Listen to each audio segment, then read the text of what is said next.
Here, dankie dat ons hier by mekaar kan wees en dat ons U kan aanbid, want U is die naam bo alle name. Dankie Here dat ons weet elke tong sal bely en elke knie sal buig voor U. Dat U die Seun van God is, die ware Christus. En dis hoekom ons hier by mekaar is, om dit te bely. Dankie Here dat ons in hierdie Paasseisoen ingaan saam met U. Dat ons opnuut herinner kan word aan dit wat U vir ons gedoen het. Ons is so dankbaar, Here, dat U ons kom wys het wie U is, dat ons nooit weer hoef te twyfel. Dat ons met groot vrymoedigheid na U toe kan gaan. Dat U ons uitnooi om te vra wat ons nodig het. Ons dankie daarvoor, Here. Dalk daar waar jy nou staan vanoggend, raak bewus dat God hier is. Die Bybel sê dat Jesus gee ons die begeertes van ons hart. So wat is op jou hart vanoggend, daar waar jy is, wil jy net nou vra, Here, dis wat ek nodig het. En doen dit met groot vrymoedigheid en met groot geloof dat God dit vir jou kan gee. Kom ons neem 'n oomblik en spreek ons behoeftes uit voor die Here.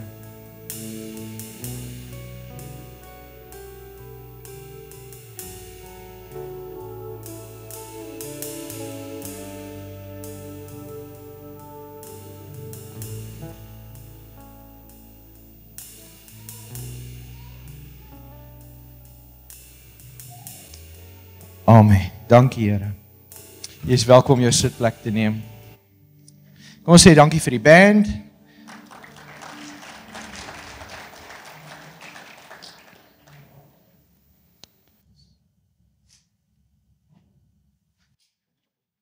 Ek is so 'n bietjie grieperig vanoggend, so dit voel asof ek deur 'n tweede puberteit gaan. Ek weet nie of jy kan onthou so vir al die tienerseuns hierso vanoggend, ek verstaan waardeur julle gaan.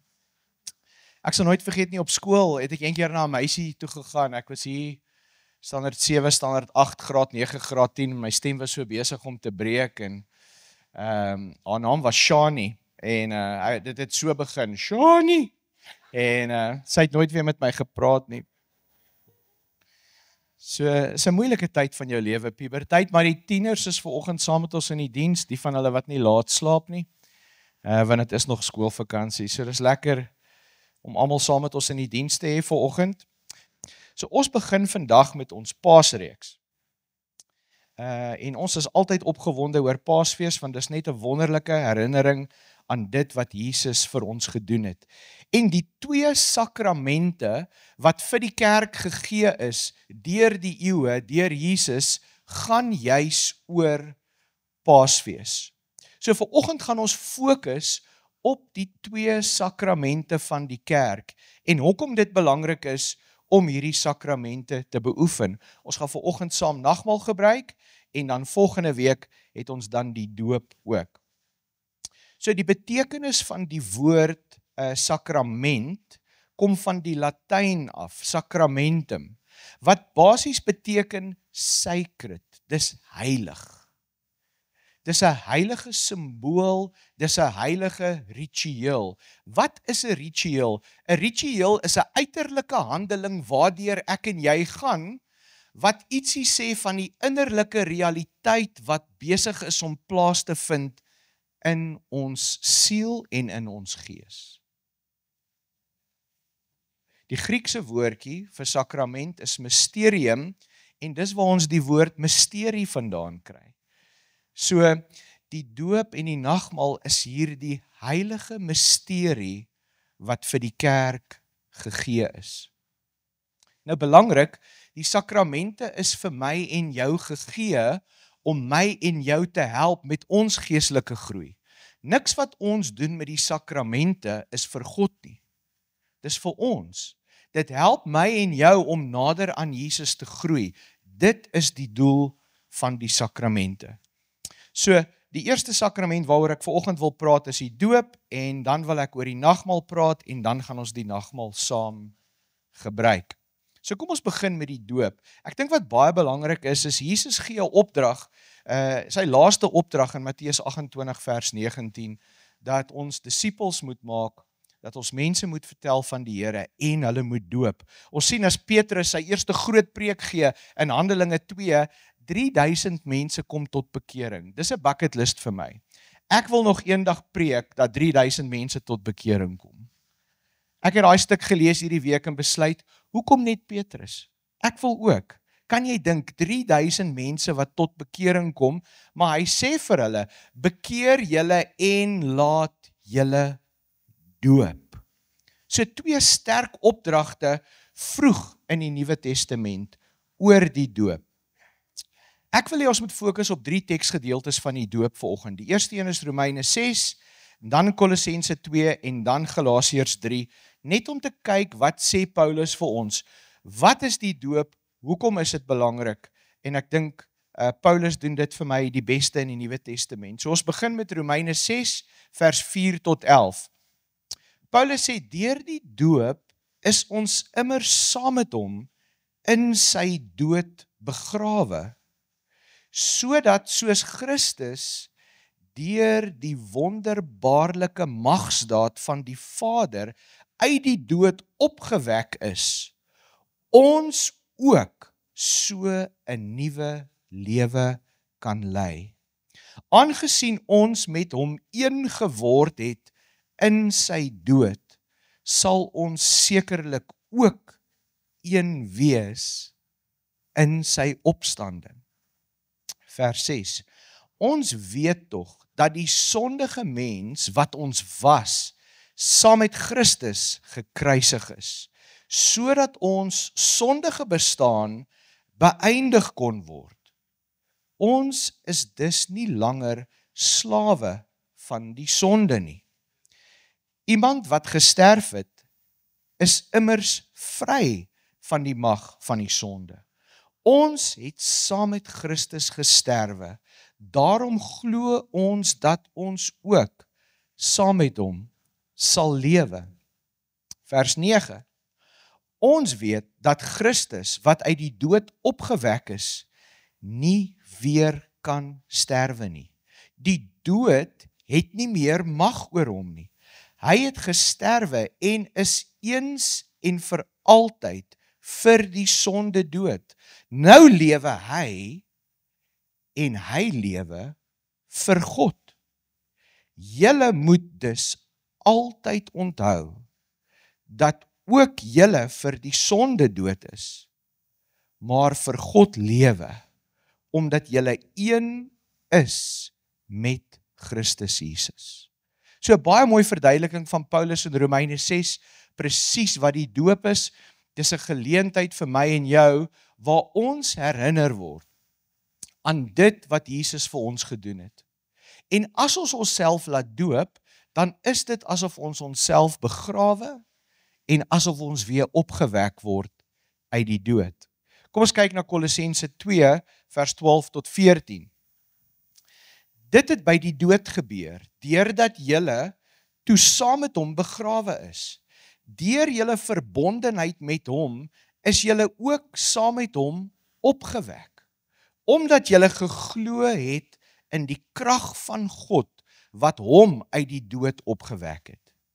Julle was dood, deurdat julle gesondig het, en deurdat julle sondige natuur nog nie weggeneem was nie. God het julle egter saam met Christus lewend gemaak, deurdat hy ons al ons sonde vergewe het. Hy het die skuldbewys met sy eise teen ons tot niet gemaak. Deur dit aan die kruis te spyker, het hy dit vir goed weggeneem. Ons het altyd gesprekke met mense voor die doop, want dit is vir ons belangrik om te hoor dat daar 'n bewustheid is van hulle sonde, maar ook 'n bewustheid dat Christus hulle sonde weggeneem het.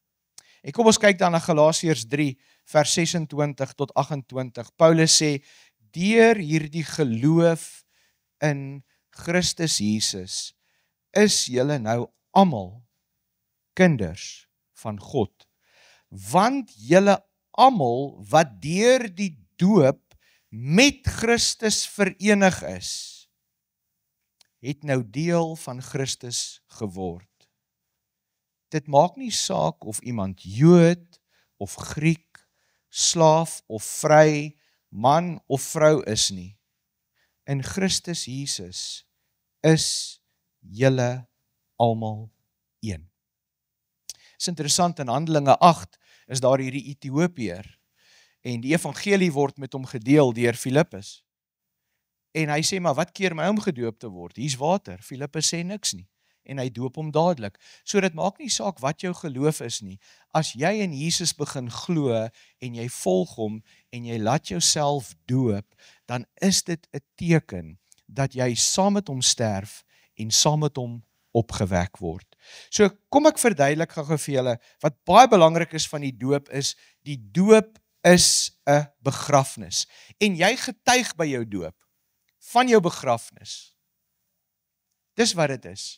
So as mense hulle self laat doop, dan sê ons altyd vir hulle, nooi familielede en vriende, want dis 'n wonderlike getuienis vir jou, om vir mense te wys, wat Jesus Christus vir jou gedoen het. Nou ek dink die eerste ding wat belangrik is, en dit is wat ons met mense bespreek voor die doop, is, jy moet jou sonde bely. Jy moet afstand doen van jou sonde. Jy moet kan erken, ek is verkeerd en ek het vergifnis nodig. Een van die mees transformerende oomblikke in my lewe is toe ek 42 jaar se sonde neergeskryf het en gaan sit het voor iemand en dit bely het. En daardie persoon het na die tyd saam met my gebid daaroor. 'n Diep bewustheid. Dis interessant dat Jakobus 5 sê, bely julle sondes teenoor mekaar, bid vir mekaar en julle sal genees word. Dis belangrik. Hoopelik het jy 'n plek waar jy dit kan doen. Waar jy kan praat oor die goed wat jy weet jy verkeerd gedoen het. En daarna het ek dit nie ophou doen nie, maar ek doen dit gereeld. Om met mense te gaan praat oor die sonde in my lewe waarmee ek sukkel. Hebreërs 10 sê, julle het nog nie ten bloede toe weerstand gebied teen die sonde nie. Ons moet lewe met 'n diep bewustheid van ons sonde. Ja, ons is dood vir dit as gevolg van Christus, maar as jy nie bewus is van jou sonde nie, gaan jy nie bewus wees hoekom jy iemand nodig het om jou te red uit jou sonde nie. By baie doopgeleenthede in gemeentes is daar 'n houtkruis. En mense wat hulle laat doop, gaan steek hulle sondes vas teen daai houtkruis. Om te sê, ek bely my sondes is nou vir altyd vasgenaal teen die kruis van Jesus Christus. Die tweede punt wat ek wil maak van die doop is, as ons jou onder die water insit, dan sterf jy vir jou ou lewe. Daardie lewe waar jy net lewe vir jouself, daardie narcissistiese jy, die wêreld gaan net oor jou, jy is 'n verbruiker en jy wil jou lewe so gemaklik en lekker as moontlik hê. Jy bely, ek sterf daai lewe af. Dit gaan nie oor my mee nie. Ek bely dat daardie was die verkeerde manier om te lewe. En dan die derde ding, as ons jou uit die water uithaal, dan word jy opgewek, en hierdie is belangrik, in 'n nuwe lewe saam met Jesus Christus, waar jy deur hom leef vir God, met die krag van die Heilige Gees. Dit is die krag wat Jesus uit die dood uit opgewek het. Daardie selfde krag word vir jou gegee. En jy kan met daardie krag lewe. Wat 'n wonderlike geskenk is dit nie? En dis hoekom die doop so belangrik is. Die doop is waar ek getuig, ek lê my ou lewe af, maar Jesus Christus gee vir my 'n nuwe lewe. Hy wek my op uit die dood en daarom hoef ek nie meer bang te wees vir die dood nie. Nou ons kry baie keer die vraag, maar wat van kinderdoop en bekeringsdoop. En ons het standpunte hieroor op ons webtuiste, maar ek wil begin om te sê, daar is 'n wesenlike verskil tussen kinderdoop en bekeringsdoop. As jy kyk na die Nuwe Testament, en ek dink hierdie is 'n belangrike punt, doop kom na bekering. En daarom praat ons van die bekeringsdoop. Kyk, ons gereformeerde broers en susters is verskriklik goed met skrif uitlê. Daar is nie beter teologiese opleiding as in die gereformeerde kerke nie. Uitstekend, maar as dit kom by die Nuwe Testament en die doop, dan is hulle lui met skrif uitleg. En meeste NG predikante sal dit erken. Daar is 'n wesenlike verskil. Bekeringsdoop beteken ek bekeer my tot Christus en dan laat ek myself doop. Nou, jy word nie gered deur die doop nie. Dis Jesus wat jou red. En daarom gaan ons nie hare kloof daaroor as mense kies om hulle self nie te laat doop nie. Ons gaan jou egter sterk aanmoedig, ons voel dit is 'n stap van gehoorsaamheid om jouself te laat doop. Jesus het homself laat doop, hy is ons voorbeeld en daarom wil ons onsself ook laat doop. Dit is belangrik vir jou geestelike groei. Ek dink veral vir die van ons wat gereformeerd groot geword het. Jy het eintlik nie 'n dag en 'n datum waar jy tot bekering gekom het nie, maar deur jou lewe was jy Christelik opgevoed en jy het geleer wat dit beteken om 'n volgeling van Jesus te wees. Baie keer vir mense uit die gereformeerde kerk is die bekeringsdoop 'n plek waar hulle net 'n streep in die sand trek en sê, maar vandag bely ek dat ek 'n Christen is en dat Jesus vir my gesterf het en dat ek saam met hom sterf en dat ek ook eendag saam met hom sal opstaan. So ons forceer mense om hulle self nie te laat doop nie, maar ons moedig jou sterk aan om dit te doen. Ons gaan ook nie soos ander kerke sê, doop red jou nie, want nêrens in die Bybel is dit duidelik dat doop mense wel red nie. So baie mense vra ons dan, maar wat van inseëning van kinders en kinderdoop? En in ons gemeente sien ons dit as presies dieselfde ding. As ouers water wil gebruik en hulle wil hê ons met die babatjies besprinkel, dan doen ons dit. Maar as ouers wil hê ons met die babatjies net inseën en hulle salf met olie, dan doen ons dit ook. Maar die belofte wat die ouers aflê, is presies dieselfde. Hulle lê 'n belofte af dat hulle alles in hulle vermoë sal doen om hulle kinders bloot te stel aan Christus.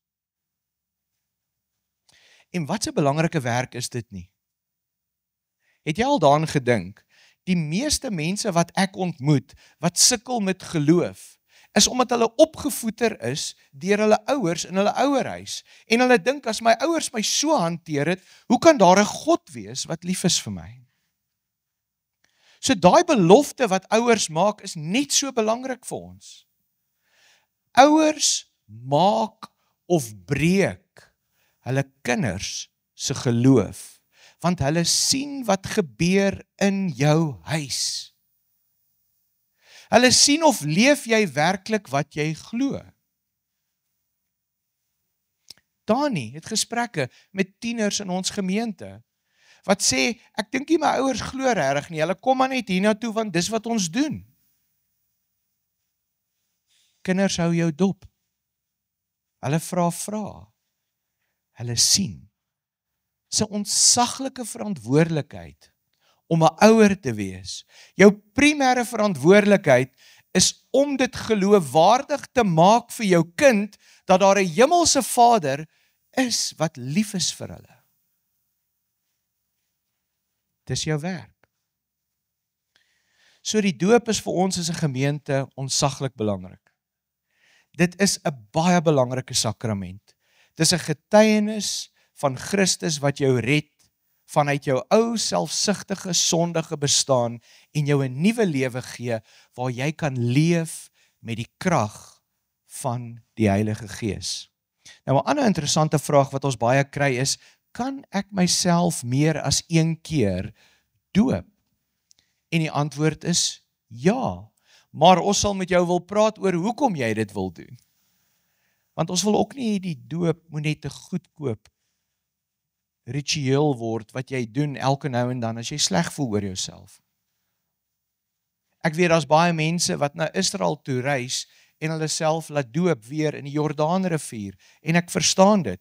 Daar's baie mense wat hulle self laat doop het, Jesus gevolg het, opgehou geglo het, teruggekeer het na die geloof toe en hulle self weer laat doop. Ek verstaan dit. So dit is nie altyd dieselfde vir almal nie en dis hoekom dit belangrik is vir ons om hierdie pastorale gesprekke te hê. Daar's baie tieners wat hulle self volgende week gaan laat doop. Maar ons sit en praat met die ouers daaroor, nie met die tieners ook alleen nie.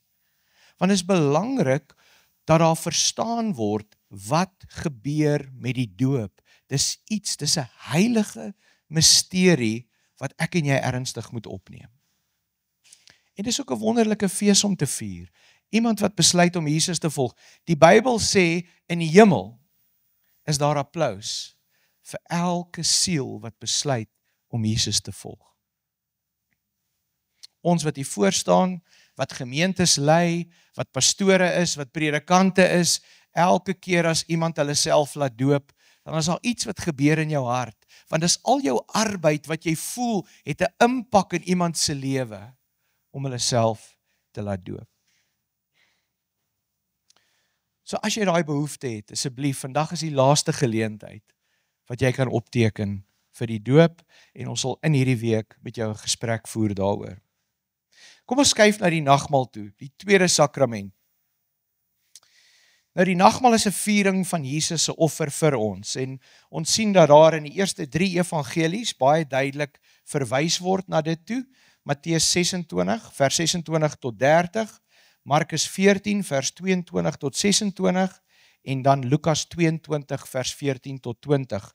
Paulus verwys ook na die nagmaal in 1 Korintiërs 11 vers 23 tot 26. Nou jy sal sien, Lukas skryf 'n bietjie langer oor die nagmaal as die ander apostels. En ek dink Lukas skryf 'n bietjie langer want hy was 'n mediese dokter. So hy het net 'n bietjie meer detail gegee oor wat daar gebeur het. En ons gaan nou daardie teksgedeelte saam lees. Wat interessant is Johannes verwys nie spesifiek na die nagmaal nie. Maar dit verwys na die maaltyd wat Jesus saam met sy disippels het.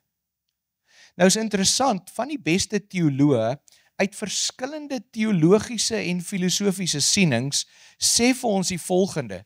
Die rede hoekom Johannes nie daaroor skryf nie, is Johannes het sy evangelie eers geskryf nadat hy die ander 3 gelees het.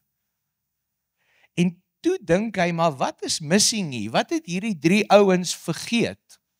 So Johannes 13 tot 17 gaan spesifiek oor daardie aand wat Jesus saam met sy disippels spandeer terwyl hulle die nagmaal vier. En hier's wat Johannes ons leer. Jesus het hulle voete gewas. Dis baie belangrik. My eerste preek hierdie jaar, kan julle onthou, ons is 'n gemeente wat voete was. Ons gaan nie soos Pontius Pilatus ons hande net in onskuld was en wegstap nie. Nee, ons is 'n gemeente wat wil dien, mekaar wil dien en die wêreld wil dien. Johannes wil hê ons moet dit weet. As jy hierdie ritueel gebruik, onthou, Jesus het dit ingestel en hy het ons voete gewas daai aand. Die moeilikste aand van sy lewe kies hy om te dien. Dan, Johannes 14, Jesus maak baie duidelik, ek is die weg en die waarheid en die lewe. Niemand gaan na die Vader toe, behalwe deur my nie. Johannes wil hê ons moet dit weet. Dit is baie belangrik. Dan, Johannes se lering oor die Heilige Gees, en wat Jesus daardie aand sê oor die Heilige Gees, die krag van God, wat beskikbaar is vir ons, maar wat ook ons trooster is. Die Heilige Gees wat ook ons leier is, elke dag, en hoe ons moet oorgee aan die Heilige Gees, 'n lewe van surrender, baie belangrik. Johannes wil hê ons moet dit wees. Dan Johannes 15. Johannes wil hê ons moet weet, Jesus het gesê, ek is die wingerdstok. As jy nie geheg bly aan my nie, word jy in die vuur gegooi. Jy kan niks bereik as jy nie vas is aan my, die ware wingerdstok nie. Johannes wil hê ons moet dit weet. Dan Johannes 16 praat Jesus oor hoe hy die wêreld reeds oorwin het. En dis wat ons vier as ons die nagmaal gebruik. Jesus het klaar gewen. Hy het klaar oorwin. Paulus sê dit in Filippense 2. God het hom opgewek, sit hom aan die regterhand van God. En nou heers hy nie net meer oor die hemel nie. Hy heers oor die hemel, die aarde en onder die aarde. Jesus heers ook oor die hel. Belangrik. Hy het reeds oorwin. Johannes wil hê ons moet dit weet. En dan as jy nog nooit Jesus se gebed gelees het in Johannes 17 nie. Dis 'n ongelooflike gebed. Hy bid vir sy disippels. Hy bid vir die wat sal glo as gevolg van hulle. En dan bid Jesus vir die kerk deur die eeue. 'n Ongelooflike gebed wat Jesus bid vir sy disippels. Johannes wil hê ons moet dit weet. Dit het daardie aand met die nagmaal gebeur. Het hy dit vir ons gebid. So kom ons kyk na Lukas se woorde in Lukas 22. Ek het dit nie op die skerm nie, vir 'n goeie rede. Ek wil jy moet volgende jou oë toemaak en luister na die woorde. Hulle sê, we live in the age of distraction. Daar's te veel goed wat ons aandag wegneem. So kom ons maak ons oë toe, en dan lees ek vir ons Johannes 22 vers 14 tot 20, en dan gaan ek 'n bietjie gesels oor die nagmaal, en dan gaan ons dit saam vier. Toe dit tyd was, het Jesus aan tafel gegaan, en die apostels saam met hom. Hy sê toe vir hulle, ek het baie daarna uitgesien, om hierdie paasmaaltyd saam met julle te eet, voordat ek ly.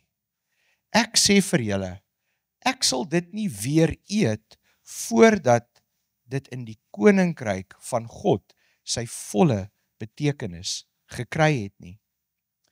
Daarna het hy 'n beker geneem, en hy spreek 'n dankgebed uit, en sê, neem dit, en gee dit vir mekaar. Ek sê vir julle, ek sal van nou af nie weer wyn drink, voordat die koninkryk van God gekom het nie. Toe neem hy brood, spreek die dankgebed uit, breek dit en gee dit vir hulle met die woorde, dit is my liggaam, wat vir julle gegee word. Gebruik dit tot my gedagtenis. Met die beker, na die maaltyd, het hy net so gemaak en gesê, hierdie beker is die nuwe verbond, beseël deur my bloed, wat vir julle vergiet word. Ongelooflike woorde van Jesus. Hy stel hierdie nagmaal in en hy sê, dis 'n nuwe verbond. Julle hoef niks meer te offer nie. Ek is die offer vir julle. Ek is die lam wat geslag word. My liggaam wat breek, my bloed wat vloei, is al wat julle nodig het. Niks anders nie. So is interessant met die nagmaal elemente, jy weet, so baie kerke implementeer en gebruik die nagmaal verskillend. Daar's kerke wat elke dag nagmaal bedien. Jy kan elke dag kerk toe gaan en nagmaal gebruik. Want hulle voel dit so belangrik om elke dag te weet wat Jesus vir jou gedoen het. Daar's vir party ouens wat sê, dis so heilig, hulle het net een keer 'n jaar 'n nagmaaldiens. Ons voel ons gebruik dit een keer 'n maand, en dan met Paasfees en Kersfees gebruik ons dit meer gereeld.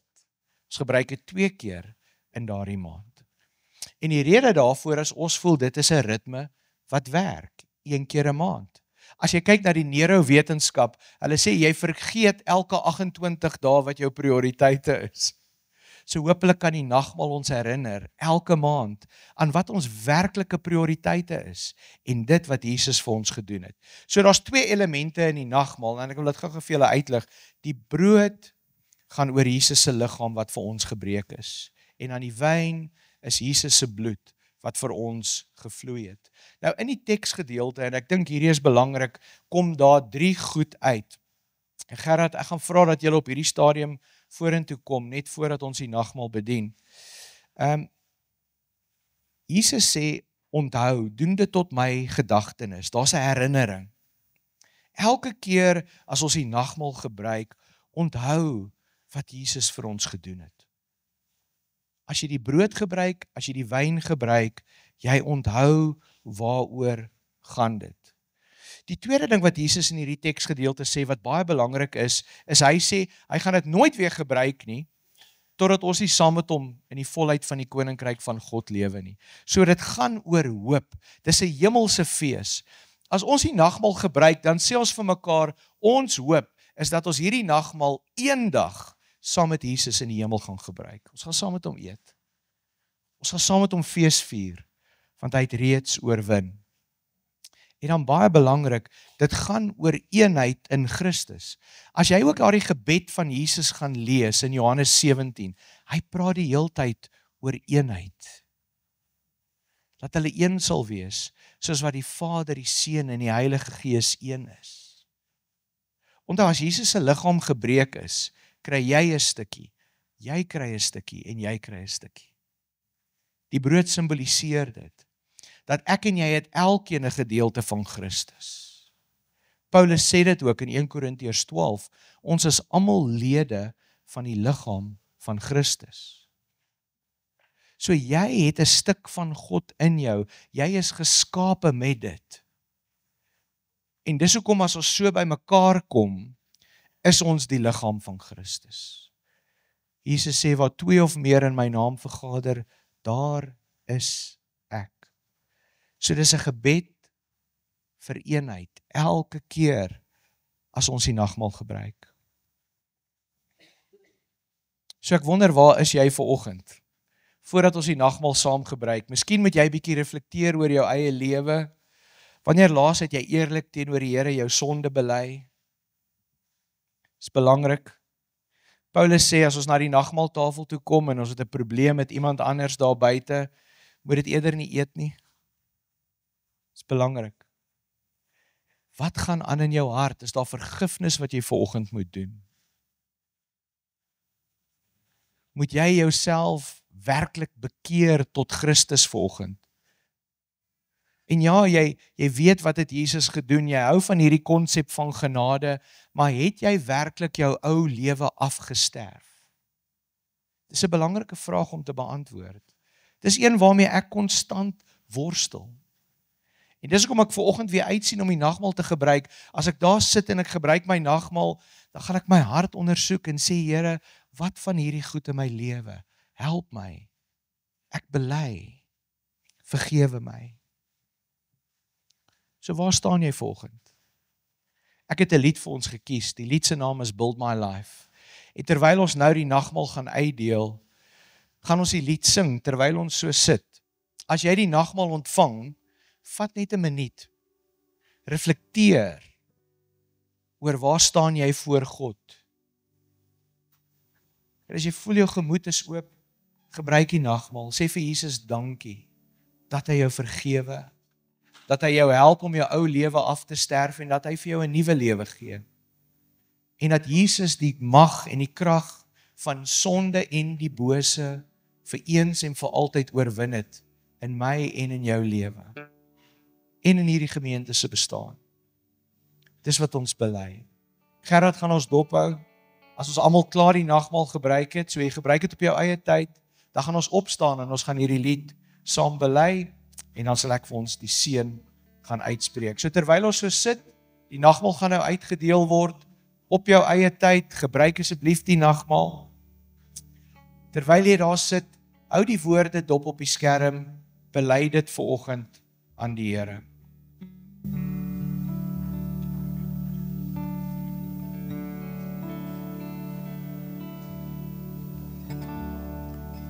Worthy of every song we could ever sing,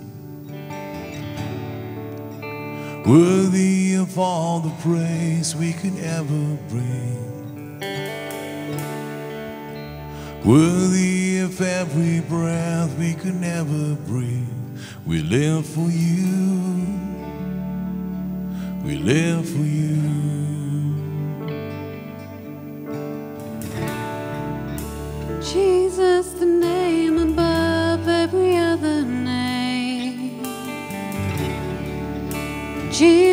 the only one who could ever save,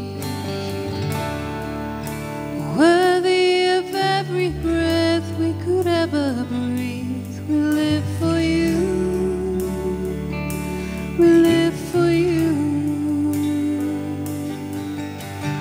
Holy, there is no one like you. There is none beside you. Open up my eyes in wonder. Show me who you are and fill me with your heart and lead me in your love to those around me.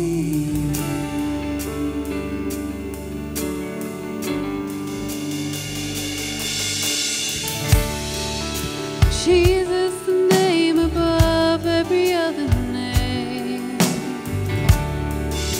Jesus, the only one who could ever save, worthy of every breath you could ever breathe. We live for you. We live for you.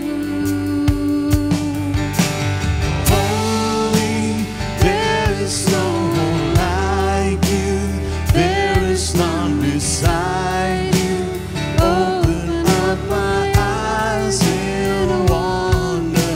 Show me who you are and fill me with your heart and lead me with your love to those around me.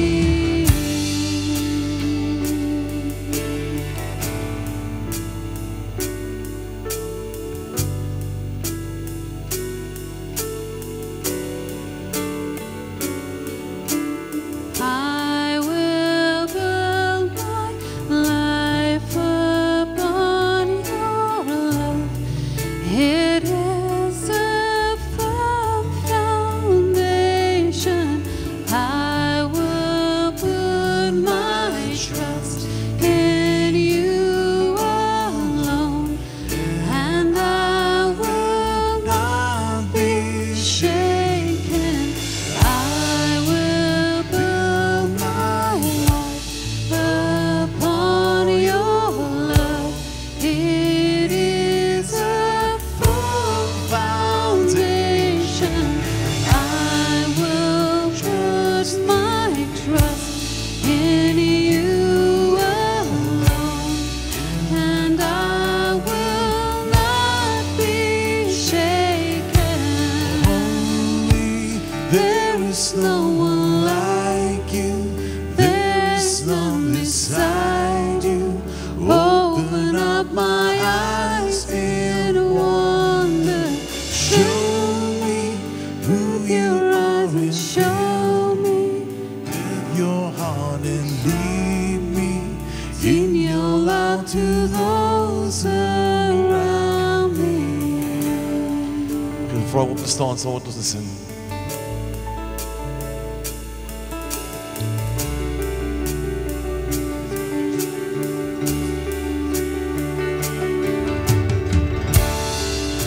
Jesus, the name above every other name. Jesus, the only one who could ever save, worthy of every breath we could ever breathe. We live for you. We live for you.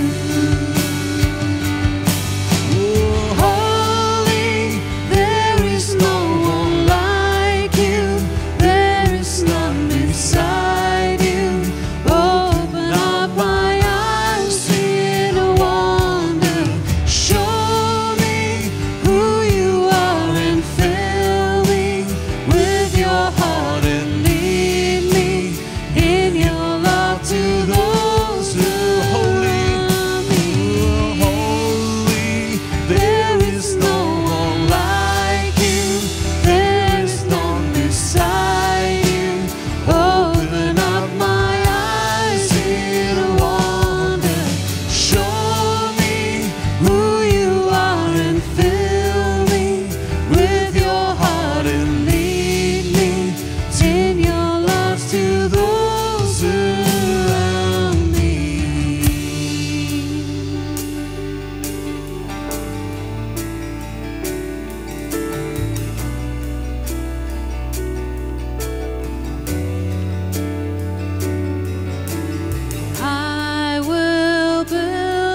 gaan hierdie Paastyd in met 'n diep bewustheid van dit wat Jesus vir ons gedoen het. En ons vier die sakramente oor Paasfees. God wat mens geword het en ons kom dien het aan die kruis. So ek wil jou uitnooi hierdie Paasfees, wees bewus van wat by die gemeente gebeur. Onthou die doop volgende week, ons is baie opgewonde daaroor. Sluit asseblief by ons aan vir daardie wonderlike geleentheid van mense wat getuig van Jesus wat hulle gered. As jy volgende eerste keer hier is jy welkom na afloop van die diens na my toe te kom. Kom stel jouself asseblief voor. Geloof ek sal jou nie aansteek nie. Dis verby. Ek is nie meer aansteeklik nie. Vang die seën van die Here. Die liefde van God die Vader, die genade van sy Seun Jesus Christus, die teenwoordigheid en die krag van die Heilige Gees is saam met elkeen van julle. Amen.